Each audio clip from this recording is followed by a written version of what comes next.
Inside the MBA, your bi-weekly window into what's happening at the MBA.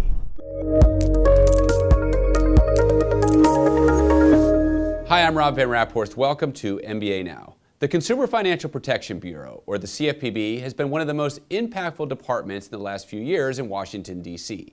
Today we have with us MBA's Managing Regulatory Counsel, Justin Wiseman, to discuss MBA's roadmap to CFPB 2.0, a white paper we released on how the CFPB should continue to evolve and some of the challenges it might face. Justin, thanks for being here. Thanks for having me. Appreciate it. Justin, first, what is the roadmap to CFPB 2.0?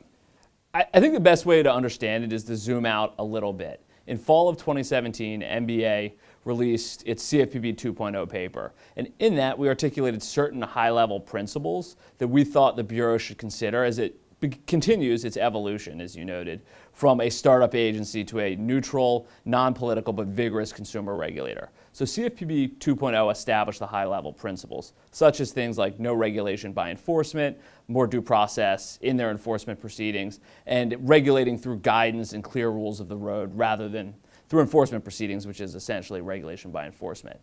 After that paper came out, Director Cordray resigned and was replaced by Acting Director Mulvaney. One of Acting Director Mulvaney's key priorities during his tenure was to start an RFI, or request for information process. And in doing so, they asked for comment on all aspects of Bureau operations. MBA commented extensively on that. I think it's over 140 pages of comments based on feedback from over 600 members. So it's a huge body of work. And what CFPB 2.0, the roadmap piece of it seeks to do, is to tie that together, to operationalize a lot of principles that we articulated in our higher level CFPB 2.0 paper and show how the Bureau could, if they choose, effectuate that through making changes to their operations, to their regulations, to their rulemaking processes, as we outlined in our RFIs, then pulled together in hopefully a more readable and understandable way in the roadmap. So digging down a little bit, what are a few of the regulatory priorities that you would highlight?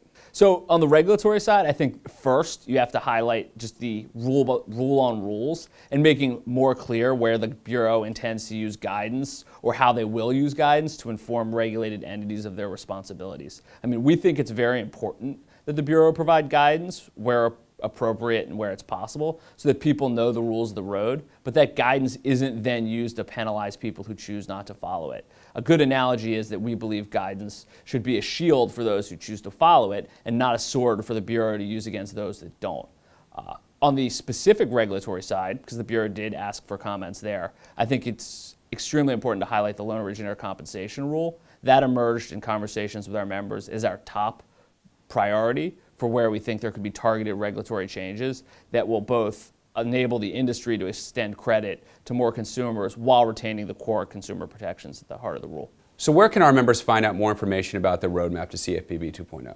Well, first I would encourage folks to go to our website where it is on our CFPB 2.0 page. So you can find the roadmap there and download it and read it for yourself and hopefully see what we've been trying to accomplish with it. But another crucial venue is the Legal Issues Conference that's going to be happening starting May 5th in New Orleans. These topics and many of the specifics that we talk about both in the roadmap and then in great detail in our RFI responses will be topics of panels at that conference. Yeah, and I would just add that if anybody wants to attend that conference, they can go to the meeting section on our website and register. Yep, absolutely. Well, thank you so much for talking about the CFPB 2.0 white paper. Again, it's such an important document. I really think all of our members need to see it and really apply it to their businesses. Thank you for having me.